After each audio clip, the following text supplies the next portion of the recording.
So I honestly don't know whether to cry or just laugh at this point. But come with me to prep for another hurricane. Hey everybody, it's Mike here. Wednesday night, it does not get any worse than this. I'm telling you, this is going to be historic. That is satellite happening right now. Massive hurricane brewing, monster hurricane brewing.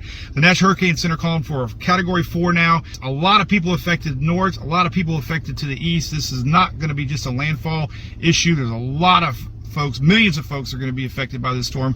I'm at a loss of words at this point. We haven't even recovered from the last storm, but let's go prep. So the first thing that we do when we're prepping for a big storm is we tag all of our animals by taking these luggage tags with our information on it and just braiding it into their mane. Guys, cut it out. If the storm is not too severe, obviously we're gonna leave them in their barns, comfy in their dry stalls.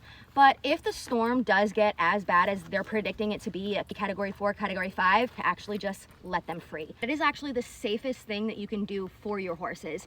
Horses are so smart and they will outrun a storm. But if we trap them inside of a building and the building falls down on top of the horse, it is completely our fault. They didn't even have a chance because we trapped them there. So this is the best solution. So we're just gonna braid these into their manes so that if they do escape and end up in the streets, our information is here and hopefully someone will give us a call and help us go find them. Fun fact, we actually started our sanctuary by rescuing 3 horses that were tied up to their barn structure and the barn building came down on top of them. The owners evacuated and left them behind. And these 3 were found roaming the streets, dragging the ropes and halters that they were tied up with. Hazel here actually has a forever injury that she got from that building. We also rescued our horse Lily, who passed away last year, and Romeo here. Romeo and Hazel actually surprised us because Hazel was pregnant with Maverick here. So we ended up with 4 horses from Hurricane Irma. So we continued to tag all the animals, but things got a little crazy and I unfortunately wasn't able to film all of it. So now we're gonna fill up all these extra water buckets. Filling up the extra water buckets is basically like the equivalent of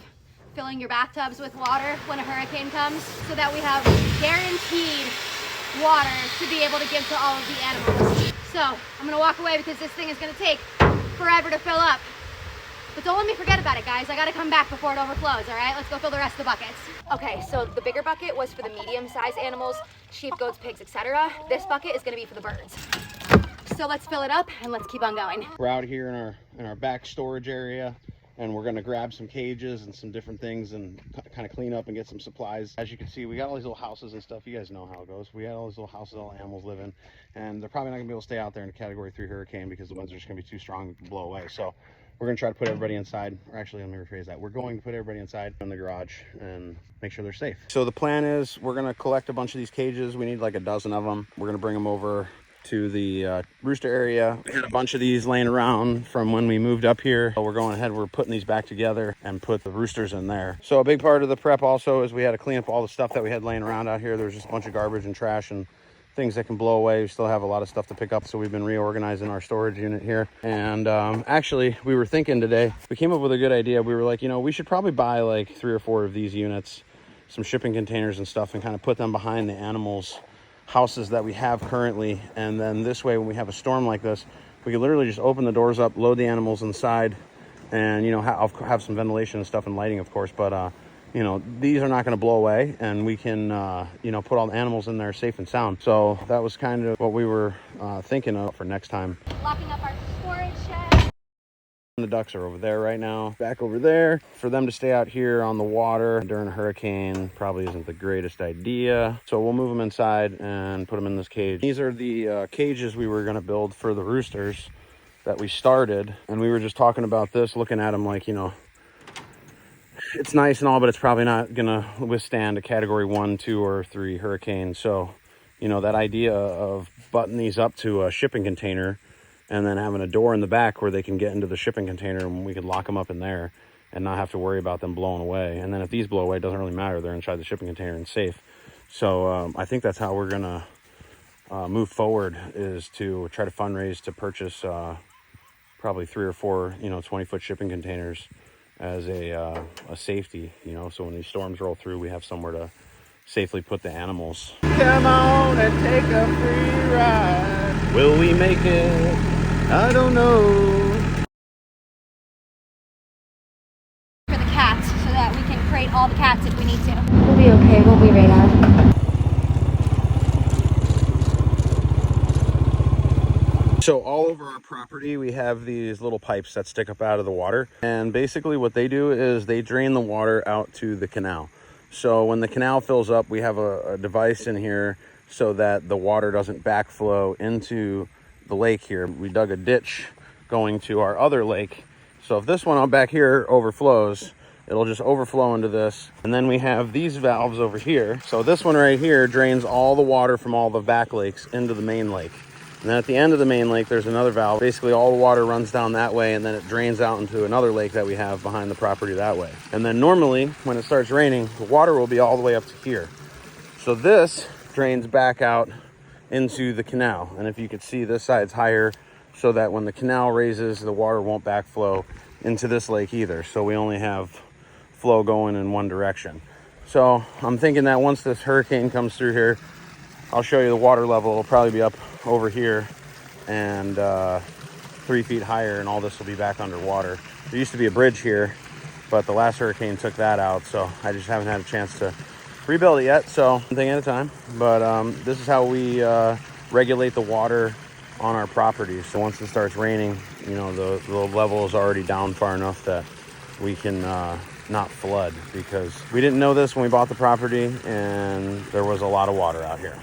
So we are prepared now. We are so blessed and grateful that the last hurricane that came through here, we had not one, but 2 people help us out and donate 2 generators. So we have one that we use to run basically everything on the property for us.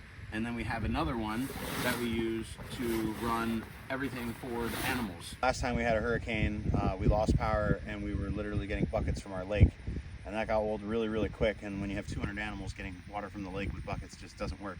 So this will run all the water and some of the electric on the farm. So we're just gonna fire these up and make sure that they're running, so that when we lose power, we don't have to sit here and play with them. The last time I used this, I must have read the instructions, because it says on here, do not store for extended time with fuel in the tank. Okay, that's why there's no fuel in the so tank. that's why there was no gas in here. Okay, so now there's gas. It also runs on propane, so if we run out of gas, we have a propane tank to it. So nice.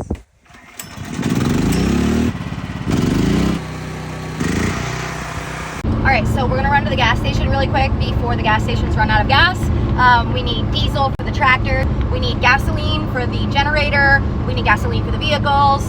So we're just gonna go fill everything up, so this way we're prepared no matter what. We're ratchet strapping the doors down. Last storm we had, this door actually blew down. We replaced them, and then that tropical storm that came through down here recently, a few months ago, actually blew this door down again. It's 20 feet wide, so there's just so much door. When the wind's hitting this thing, it just bows in, and then this whole thing will just act like a parachute, and it's probably just gonna blow away. So we're trying to strap the doors down so that these doors don't blow in. We just strapped down the shelter logic. It's got these posts that go, you know, the anchors go on the ground, and then it's strapped down with these steel straps, and we just added a couple more to each end. We just don't have time to take it apart. This tarp doesn't really just come right off. It's actually bolted through on the bottom. So like if you take it apart, we got to take the whole thing apart. We just don't have time.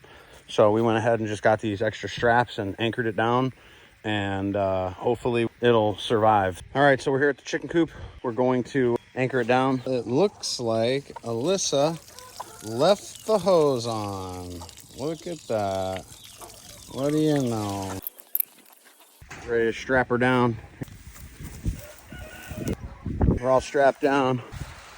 It's raining. All right, folks, so I've got your weather report. It's cloudy, with a chance of rain. It's light wind.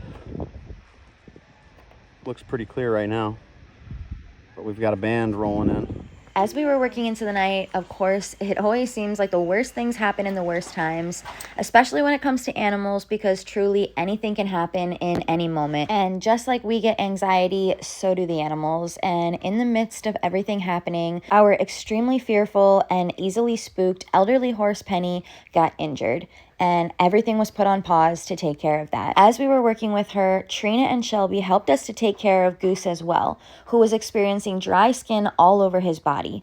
So we dewormed him and gave him a sponge bath and anti-itch creams.